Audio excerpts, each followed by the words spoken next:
Hey, what's up, y'all? Got something I want to talk about today, and it's going to be a little bit more personal. Hopefully, this will give you a little bit of motivation, but I just want to talk about this topic real quick. And I want to talk about how, for me personally, coding, software engineering has been a life changing event.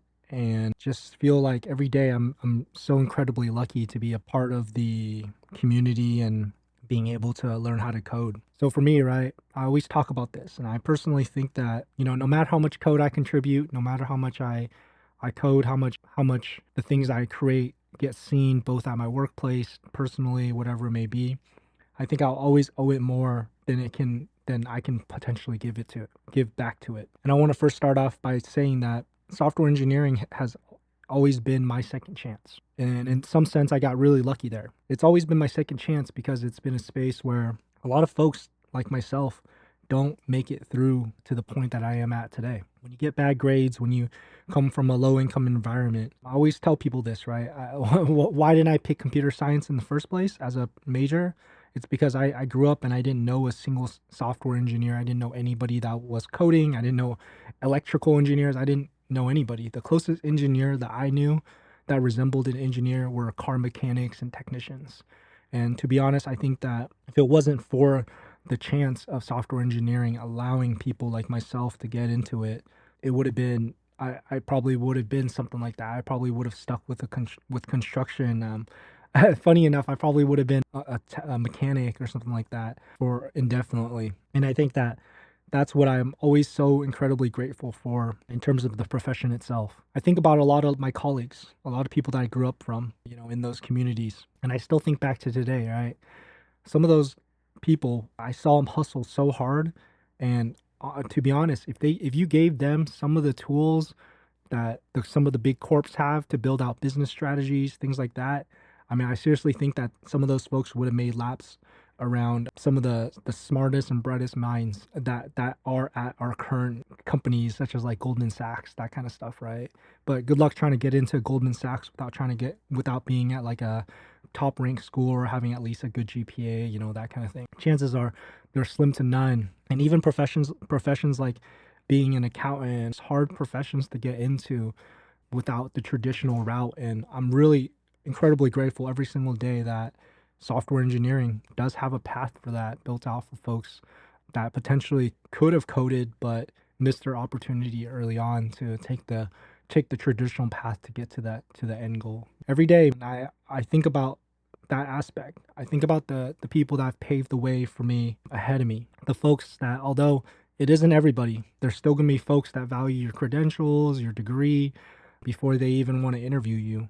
I think there's a large subset of the community that still believes if you can code, you can get a job. And for me, and for many folks that have broken in without the traditional background, it's been exactly that. And it's been the case of rolling the dice until you find someone that will give you an opportunity. And luckily, that opportunity does exist in this field. And so that I think that's kind of my purpose moving forward here in terms of how I see this is that's something I enjoy about the community, and that's something that I actively try to push forward as I become more of a veteran in the coding space. Lastly, one of the things that forever grateful for is I think that I didn't realize was going to be such a big lesson to myself was it's been the biggest ego check I've ever had. And what I mean by that is before I really dove deep into coding and programming, I think I was like a person that thought I knew everything, right?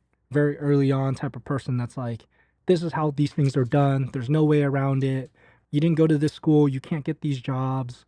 If you didn't do these X amount of things, this is how it should be. This is how the job search should look. And it's unfair if it's any other way. And it's like, why is it not like this way? And I couldn't get past my own mindset and my own ego to come up with alternative solutions and realize there are second ways around certain things. And programming has really opened my eyes up to that. Once you become a proficient engineer, once you start being able to develop your own solutions and start designing things, you start realizing that there are better solutions for things. There's more traditional solutions for things, but everything has its pros and cons. And the great thing about software is that we reward people consistently trying to push the boundaries and trying to break things and trying to figure out the next best solution for the existing solutions. And so that's exactly how I approach my daily life as well. I have these conversations a lot with folks around me, right? Using the job search for one of them is a very common one. It's extremely difficult to be able to find a job right now,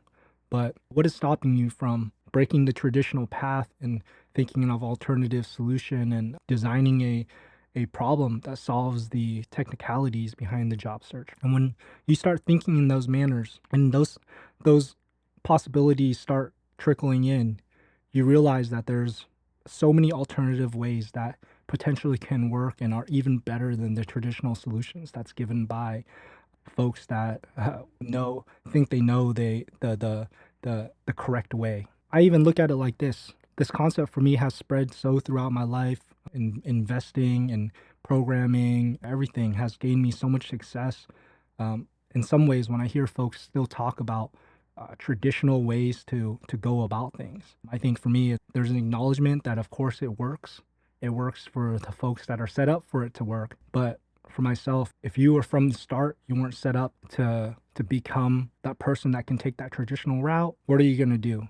Are you gonna keep on banging your head against that basic traditional path that you need? Like for example, using the job search, you need to go to the best school ever. You need to get the 4.0. You need to have these certain things, and you realize that most people don't fall under the category of the most traditional path and the straightforward curriculum that gets you there. And I think that's the beauty of software, is that you start thinking of these alternatives and almost hacks to get you through the process, because of that straight path isn't going to work for you.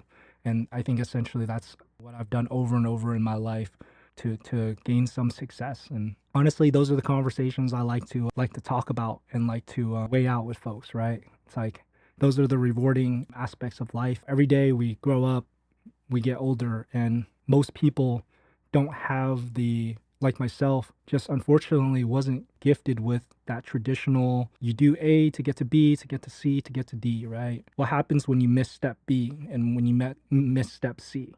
Or if you were never given step A, what kind of path do you have to take and what kind of alternative do you have to think about when you approach whatever you're approaching in life? And I think programming is something that has molded me to be able to come up with solutions that when I'm missing step A, I know how to find an alternative to try to get to step B still. I think that it's been a big ego check. It's been a really rewarding career, and I'm grateful for it every single day. And again, I want to emphasize that I can never write enough code, and I can never contribute enough to return what it has given to me. And I hope that anybody out there, and one of my goals here on this channel, of course, is to be able to express that and to tell my story and talk through these things with you. And I hope that at the end, most people can experience what I personally have experienced. So that's kind of it. I just wanted to talk about that a little bit, and hopefully that tells you something. If not, I hope that at least that was a nice story for you to hear. And if you have, of course, if you have any questions for me, you have anything next you want me to talk about, I'd love to hear it. If not, I'll talk to you on the next one. Latest.